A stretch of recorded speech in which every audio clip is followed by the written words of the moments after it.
So Fran, what are we doing?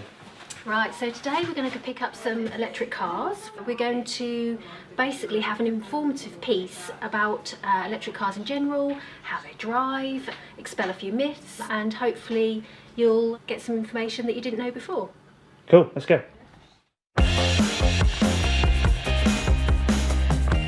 So, what is an electrified car? Electrified car is exactly that. It's a car that is driven by electricity in some way. You can have a hybrid, which is self-charging with a normally petrol engine and electric motor. You can have a plug-in hybrid electric vehicle, which is the same thing, but you can plug it in to have, say, 30 or 40 miles of electric range, and then you can use the engine. Or you can have one of these, which are called pure electric vehicles, and they only have a battery and an electric motor. So there's no combustion engine to back them up. From 2035, the government has said that there will be no more combustion engined cars. So therefore there won't be any hybrids anymore because they've still got a combustion engine. Yep. So we're then going to be on pure electric cars. So basically today we've been driving the future. Yep. But the future is here already, and this is the year it's really taking off. So far so good. Yeah, it's easy, it's just like an automatic, just pulling off there really smooth. You can't hear anything, but yeah, absolutely great, love it. So far so good. So we get asked a lot about range anxiety. So what is range anxiety and basically how do you fix it? Range anxiety is the fear of running out of electricity. Once you run out of electricity in your batteries, these vehicles stop. And it's not like just running to the petrol station, getting a can of petrol, pouring it in your tank and off you go. But that was in the early days of electric vehicles, when the earliest ones were doing probably 90 miles on a charge on a good day. These ones, this one will do 161 miles combined and 231 miles in the city. This one will do nearly 300 miles combined and 382 miles in the city.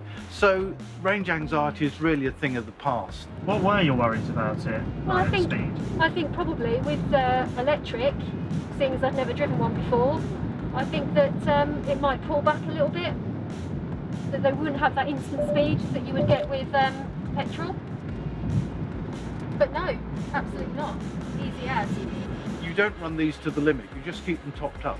So really, when people are talking about charging each day, they just need to change their mindset about going home, Exactly. putting it on charge for the Exactly. night, coming out. Yep. And then you don't have to worry about a petrol station. No, absolutely.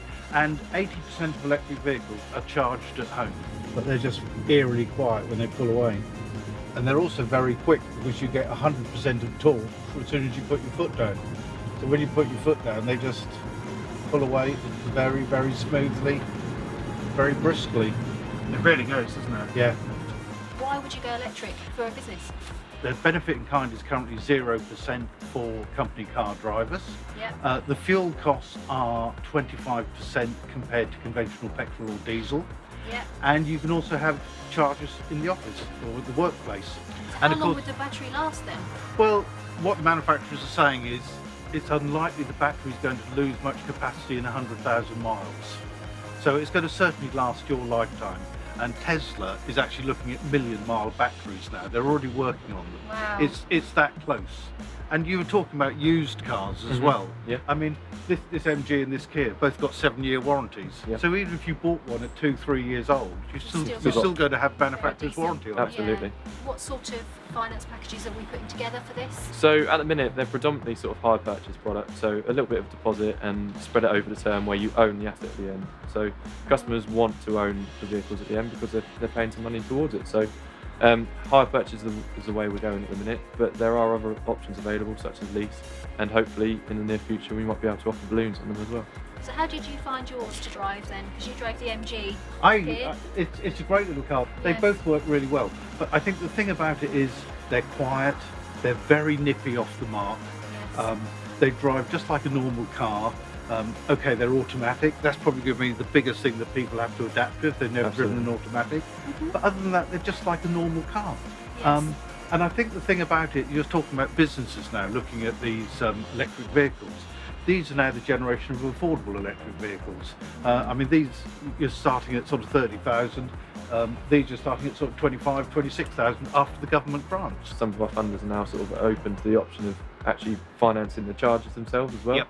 And of course, there's grants available as well. Absolutely, yeah. I mean, is it government grant for up to 75% of the cost to a maximum of £350? Absolutely, yeah. So why wouldn't you have an office charger? Why wouldn't you have a home charger? Yep. Certainly, if I ran a business, I would be looking at wherever I could. I'd be looking at having electric vehicles and electric vans, especially the ones that are doing city deliveries, because you actually get more range on them in city driving because they're not driving at speed. So how much does it cost? Electric versus petrol? The figures vary. It obviously depends on your electricity tariff, but currently we're working on about 14p per kilowatt. So you're probably looking at, depending on the size of the battery, £4 to £6 to charge, a bit cheaper overnight. That's really good.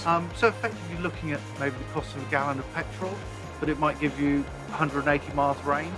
If I said to you, we've got a petrol car that does 180 miles to the gallon, Yes. You'd say, I'll have some of I'll that. have some of that. Absolutely. Yeah, exactly.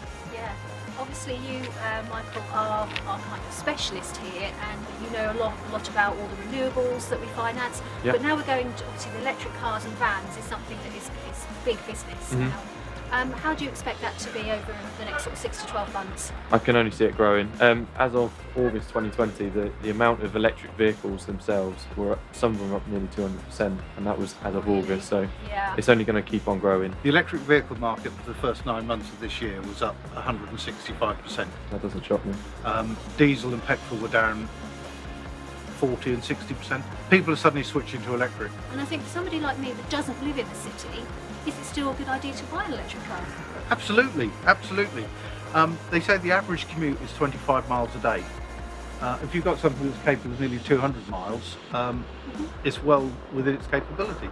And even if you're driving 50 miles to work, 50 miles home, it's 100 miles, you've still got 50% charge. You put it on charge at home, you're Yes. ready to go out again. Well, something that I did notice is that pulling out from the garage where we picked this up from earlier, I was on 249 miles, and by the time I got here I was at 256, so I'd actually gained miles.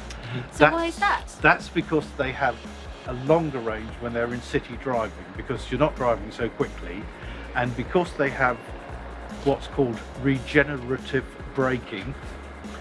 It means that any energy that would be wasted normally through braking or slowing down is basically stored, recycled and stored back into the batteries. So that's why your range goes up. Right, that's very interesting. And the fact that I'm a good driver. Exactly. I'll take that any day.